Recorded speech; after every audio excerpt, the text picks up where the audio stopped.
بسم اللہ الرحمن الرحیم۔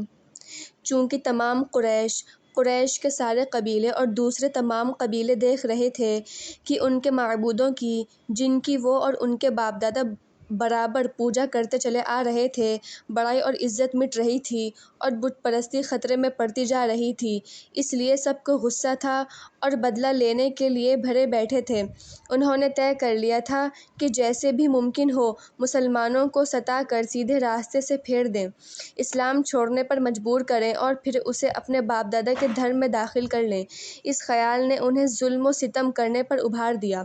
زبیر کا چچا جس وقت اپنے گھر پہنچا تو بہت ہی غصے میں تھا۔ جب حضرت زبیر کو دیکھا تو لپک کر اس نے ان کے بال پکڑ کھینچتے ہوئے پوچھا، بدبخت زبیر، کیا تم بھی مسلمان ہو گئے؟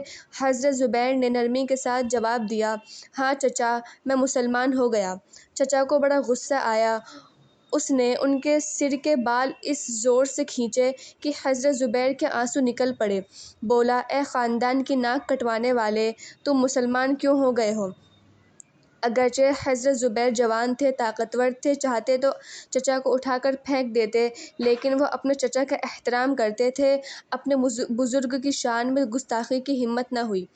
دھیرے سے بولے، اے چچا، اسلام توحید کی تعلیم دیتا ہے۔ میں اپنے ہاتھوں سے تراشے ہوئے پتھر کے خداؤں کو چھوڑ کر اس خدا کا پرستار بن گیا ہوں جو دنیا کا پیدا کرنے والا ہے اور جس کے حکم کے بغیر ذرہ بھی حرکت نہیں کر سکتا۔ ان کے چچا کو بڑا غصہ آیا۔ اس نے کہا، سن، کان کھول کر سن، یا تو اسلام چھوڑ دے ورنہ میں تجھے ایسی سخت سزا دوں گا کہ لوگ تیری حالت پر افسوس کریں گے۔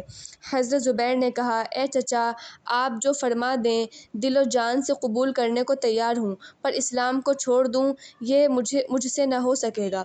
یہ سن کر ان کے چچا کو طیش آ گیا۔ اس نے کہا، تیری ایسی جرأت، اچھا دیکھوں تو اسلام کیسے نہ چھوڑے گا۔ یہ کہتے ہی بوڑھے نے حضرت زبیر کو کھجور کی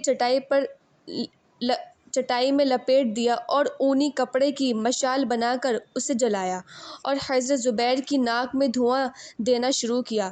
جب تک ممکن ہوا حضرت زبیر نے سانس روکے رکھا، لیکن کب تک روکتے، آخر نہ روک سکے اور دھواں دماغ میں پہنچ گیا، اس لیے آپ کو بڑی تکلیف ہوئی۔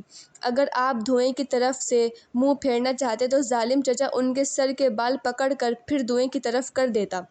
دھوئیں سے اتنی تکلیف پہنچی کہ آپ پر غشی کی حالت طاری ہو گئی۔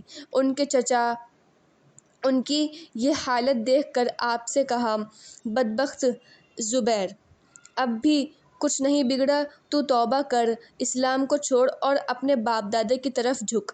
اگرچہ آپ کو سخت تکلیف ہو رہی تھی، دھوئیں کا زہر دل و دماغ میں بھر گیا تھا، لیکن اسلام کا ایسا نشہ نہ تھا جو اس دھوئیں سے اتر جاتا۔ آپ نے فرمایا، اے چچا، اگر آپ مجھے دھواں دے کر مار بھی ڈالیں گے تب بھی میں اسلام کو نہیں چھوڑوں گا۔ بوڑھے کو ان کے جواب پر تعجب بھی ہوا اور غصہ بھی اس قدر آیا کہ اپنے ہاتھ اپنے دانتوں سے کاٹنے لگے۔ اس نے کہا، دیکھوں گا کہ کب تک تو اسلام نہیں چھوڑے گا۔ یہ کہہ کر اس نے دھواں اور ناک کے قریب کر دیا۔ اس دھوئیں سے حضرت زبیر کو اتنی تکلیف ہوئی کہ آپ بے ہوش ہو کر گر گئے، پر ظالم چچا کو بے ہوش بھتیجے پر بھی رحم نہ آیا۔ وہ بیٹھ گیا اور برابر دھواں دیتا رہا، یہاں تک کہ کپڑا جل کر راکھ ہو گیا اور بوڑھا بھی تھک گیا۔ تھک کر اس نے زبیر کو چھوڑ دیا۔ حضرت زبیر دنیا اور اس کی تمام چیزوں سے بے خبر بے ہوش پڑے تھے، نہ کسی نے انہیں اٹھایا نہ ہوش میں لانے کی کوشش کی۔ جس وقت حضرت زبیر پر یہ سختی گزر رہی تھی اس وقت حضرت عثمان بن عفان کو ان کے چچا نے بلا کر پوچھا، بیٹے، کیا یہ سچ ہے کہ تو بھی مسلمان ہو گیا ہے؟ حضرت عثمان نے جواب دیا، چچا یہ صحیح ہے۔ یہ سن کر ان کے چچا کو غصہ آ گیا۔ اس نے کہا، کمبخت، تو اندیکھے خدا کو پوجتا ہے، بے وقوف، اپنے باپ دادا کے مذہب کو چھوڑ کر نئے مذہب کے پجاری بن گیا ہے۔ یا تو مذہب کو چھوڑ دے ورنہ میں تجھے قتل کر دوں گا۔